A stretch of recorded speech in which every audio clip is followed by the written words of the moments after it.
یہ ان دنوں کی بات ہے جب مجھے یونیورسٹی کے ہاسٹل میں ایک کمرے کی ضرورت تھی، مگر یونیورسٹی میں کوئی کمرہ خالی نہ تھا۔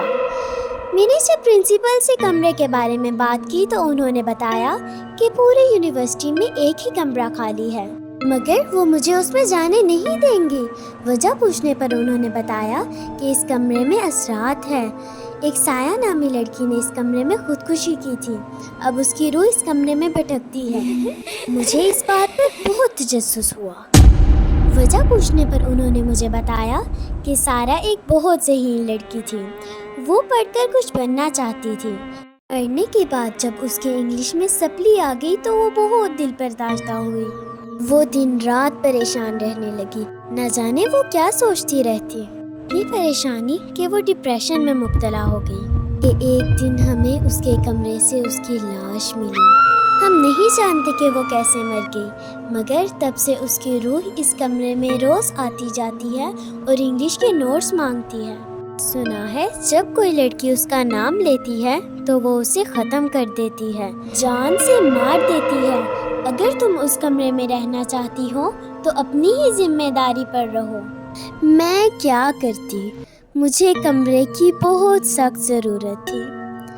کچھ دن تو بہت سکون سے گزرے، مگر ایک رات یونیورسٹی پر اندھیرا چھایا ہوا۔ وہ رات بہت خوفناک رات تھی۔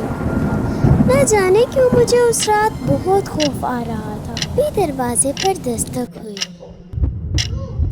دروازے پر وہی سارہ نامی بدروح تھی۔ جب سے میری آنکھ کھلی تو میں بہت ڈر گئی، لیکن پھر میں نے ڈر کو پیچھے رکھتے ہوئے دروازہ کھولنا چاہا۔ جب میں نے دروازہ کھولا تو سامنے وہی سارہ نامی بدروح تھی۔ جیسا کہ میم نے کہا تھا ویسے ہی میں نے اسے انگلش کے نوٹس دے دیے۔ وہ روز آتی اور روز مجھ سے نوٹس لے جاتی۔ میرے دل سے اس کا خوف ختم ہویا جا رہا تھا۔ ایک دن میں نے سوچا کیوں نہ اس سے کوئی بات کر لی جائے۔ رات جب دروازے پر دستک ہوئی تو میں نے دروازہ کھولا اور اس سے پوچھا کیا تمہارا نام سارہ ہے؟ بس اتنا ہی کہنا تھا کہ تیز ہوا چلنے لگی، اس کے بال ہوا میں لہرانے لگے، اس کی آنکھیں لال انگاروں کی طرح ہو گئی۔ اس نے جب میری طرف مڑ کر دیکھا، اس کی شکل عجیب ہوتی جا رہی تھی۔ وہ ایک خوفناک چڑیل میں بدل چکی تھی۔ وہ میرے قریب آتی جا رہی تھی۔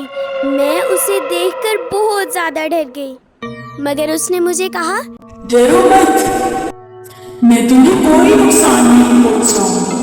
دراصل جب بھی کوئی میرا نام لیتا ہے تو میں اس روپ میں بدل جاتی ہوں۔ ہاسٹل میں جتنی بھی لڑکیاں مری ہیں انہیں میں نے نہیں مارا، بلکہ وہ خوف سے مر گئی۔ تم مجھے بہادر لگتی ہو۔